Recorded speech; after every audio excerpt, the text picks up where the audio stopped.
My name is Nicole Ashley, and welcome to Writing Wednesday. We're going to talk about, am I a writer? This is a question that a lot of people post, and a lot of people think it's weird because, like, if you're a writer, you should know it. But I've come up with 10 ways to help you tell.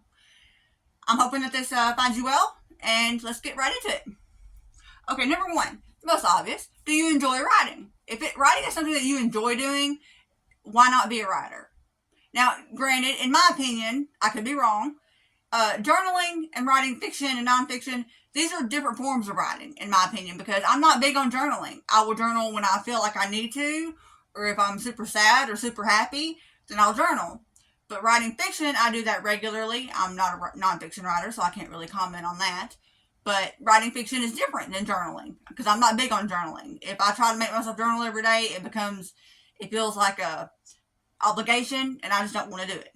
So I'm not a big journaler. But if you enjoy writing, making things up, and writing them down, that's something to pay attention to. Number two, do you have ideas? In order to be a writer, you have to have ideas, whether they be in the nonfiction realm or in the fiction realm, in the adult, young adult, new adult. You need to have ideas. And a lot of writers complain that they don't have ideas. In my opinion, how can you be a writer if you don't have ideas? That doesn't make sense to me. I've had ideas since before I knew what I was doing. So for me, I've never had a problem coming up with ideas. If you have and you found ways around it, put it in the comments down below. Maybe it can help somebody else. But coming up with ideas has never been a problem for me. Okay? Another thing that I think makes a writer is questioning the status quo. Do you ask questions that people think are offensive? Growing up in the South, a lot of my family goes to church and is very religion oriented. Nothing wrong with that. Perfectly fine. But I'm not. I don't go to church.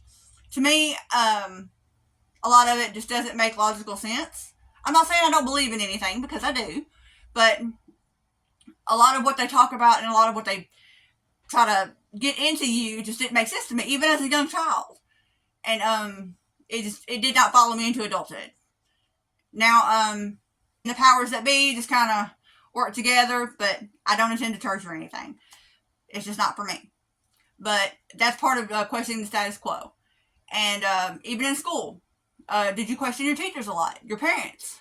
I'm not in a disrespectful way, but you question a lot of what they do and why they do it. And that's part of being a writer, is trying to figure out why people do things and what makes them do things. And what if they did it different? What kind of outcome would that be?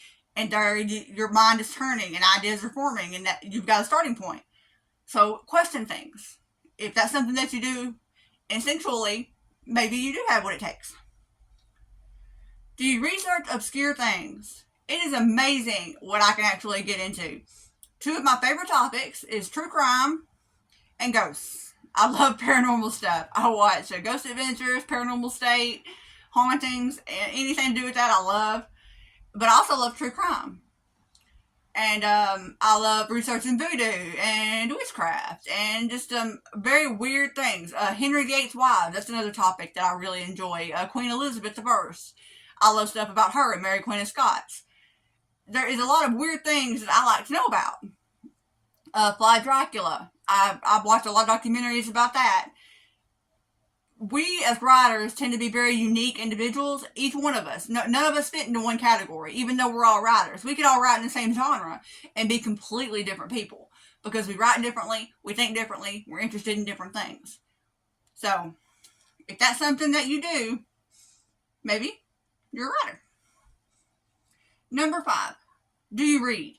Being a writer requires reading, because most of us writers started off as readers. We started reading books. And Stephen King is the one who said it perfectly in one of his interviews, is eventually you finish a book and you realize it was horrible. And I have read books like this, and they were actually stamped on the top as New York Times bestsellers, and it was some of the worst books I'd ever read. And I'm like, you have got to be kidding me. How did this get published? How did it make it this far? Because it was so bad.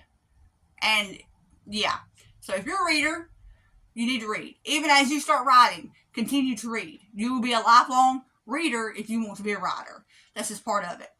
If you think you don't have time, make time, because part of being a writer is reading. It helps you with your craft, it helps you with your creative well, it helps you with so many things. Just keep reading.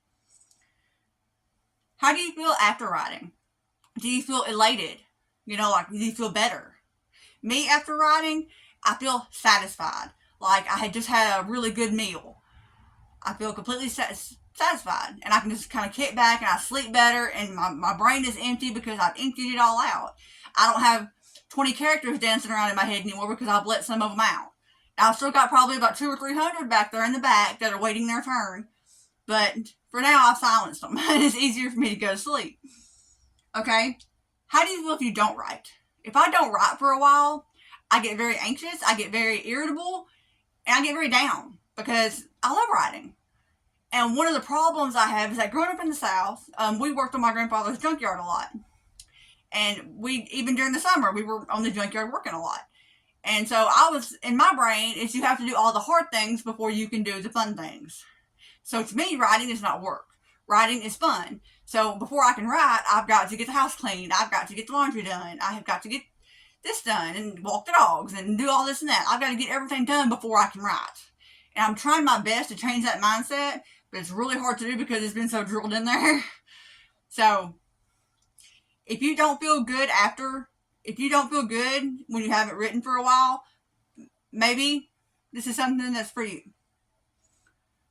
Do you live more in your own head? I'm so guilty of this. Even as a teenager, everyone would be like, oh, hey, let's go out to this party. Let's go do this. Let's go do that. And I'm sitting there thinking, I could have more fun sitting here playing around in my own head than I would have going with you. And yes, I do stress the fact that you do need to get out of the house. You do need to go to parties. You do need to attend functions because it keeps your creative well full. But let's be honest. We're going for that specific reason. Not because we're going to enjoy it, but because we need the ideas to keep flowing. I have more fun in my own head than I do with other people because my head is just that twisted. Maybe yours is too. Maybe we can connect in the comments. But it's a lot of fun to live in your own head because if you get tired of one thing, you can always go to another. If you hit a roadblock, you can find another path. And to me, that's a lot of fun. I have a lot of fun with the story ideas I have in my head. The problem is having too many. That is my main problem. So, next. One thing I noticed that I did a lot as a kid is changing books and movies. Like, if I didn't like a scene in a movie, I would sit there and be like, okay, let's just take that out. And the rest of the movie's good. So, there for a while, like, if certain movies, I'll skip certain scenes because I don't like them. Certain books, I'll skip that chapter because I don't like it. But by changing that one scene, you're also changing the storyline to a degree. So, because most scenes are needed in order to make for the storylines make sense, that scene is needed. So by taking that out, you're making an entirely different story with an entirely different outcome. So if you notice yourself doing that a lot, that might be a good indication that you can be a writer. Number 10, do you daydream? I remember sitting in class and we would go around the class, everybody reading, and I would just put my hand down and pretend to be looking at my book, and my brain was a million miles away. I was not a big fan of school, even though I didn't do badly or poorly in school, but I didn't like it. I didn't like being around all them people all the time. It just wasn't my cup of tea. But now as an adult, I love to learn. I love the idea of maybe going to college, but I hated junior high and high school. Did not care for it one bit. I would much rather have been at home daydreaming. That was more fun for me. So, if you fall into any of these 10 categories, or if I'd say you can identify with at least half of them, maybe you are a writer. It's something to consider. If you have any others that I missed, please put them in the comments. Or if you have a question or have a request for Writing Wednesday, put it in the comments below, and I'll see you guys next time. Bye.